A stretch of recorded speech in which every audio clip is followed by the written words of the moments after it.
Hey guys, today I'm gonna show you how to improve audio recording quality using Dolby On app on OPPO Find X2.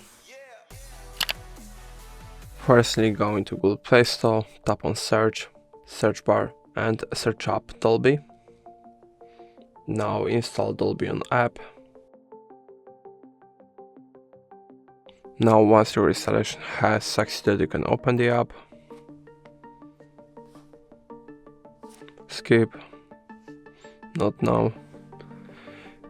No thanks. Now we can either start a video recording or just a voice recording.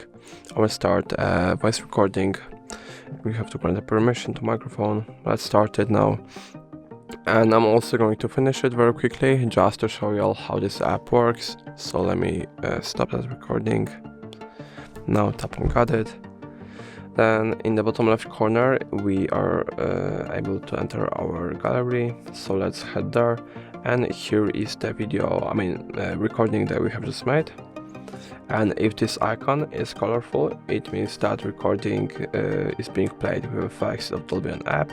But if you press on this icon, on the switch, and this icon turns gray, it means the audio is going to be played raw, just for the comparison.